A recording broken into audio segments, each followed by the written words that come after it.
What if I told you people who grew up in the 1970s were wired differently, and science proves it, not nostalgic differently, neurologically differently?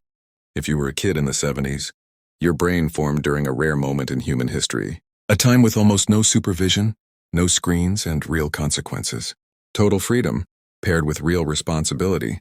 That's why many 70s kids quietly watch the modern world and smile, not to judge, but because they know something others never lived. They experienced a kind of childhood that no longer exists, one so raw and free that decades later people still say, "We had no idea how good we had it." Or more honestly, "We drank water from the hose. We were feral and it was glorious." So what made that era so powerful? And what did it hardwire into your brain? The first trait is self-directed problem solving. Every 70s kid remembers this sentence: "Go find something to do or I'll find something for you." You learned quickly, never admit boredom. Psychology shows children raised with unstructured time develop stronger executive function and creativity. You weren't scheduled. You weren't entertained. You had to build a day from nothing. Reading endlessly, riding bikes for hours, exploring woods, inventing games. Your brain learned something rare today: how to create purpose without being given one. But creativity alone doesn't explain why you stay calm when everything falls apart. That comes from the second trait: adaptive risk calibration. You climbed trees that were too high, rode bikes without helmets, played with fireworks, got hurt. And every injury trained your nervous system.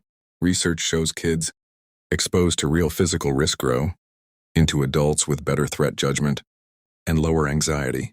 You learned the difference between danger and discomfort by living it, not being warned about it. That's why in a crisis you don't panic, you move. The third trait is something younger generations struggle with: comfort with solitude. You spent hours alone listening to music, lying in the grass, talking without distractions, exploring solo, not because you were lonely, but because nothing was hijacking your attention every few seconds.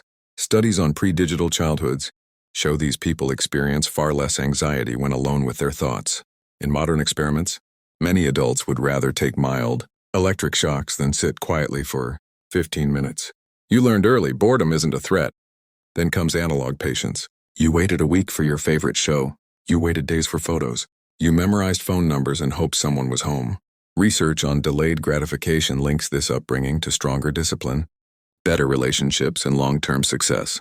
Your childhood trained patience, something modern life actively destroys. And finally, the trait that ties everything together: unsupervised autonomy. At 8 years old, you left home with one rule: be back when the streetlights came on. No tracking. No check-ins. You biked miles away, played in creeks, wandered neighborhoods. Research shows children given freedom of movement develop stronger internal motivation and decision-making. You learned judgment through consequences. Your parents weren't your friends. They were authority, and they trusted you to be capable. So if today's world feels off, remember this: you're not outdated. You're overqualified for modern fragility. The independence people call coldness is competence. The silence they call antisocial is depth. The patience they call apathy is discipline. You survived a childhood that would get parents arrested today, and it didn't damage you. It forged you. For a brief moment in history, kids were both civilized and feral, and you lived in that moment. If you grew up in the 70s and believe it was the greatest era to be a kid, drop a comment. And if you want more research-based content that finally explains why you are the way you are, subscribe.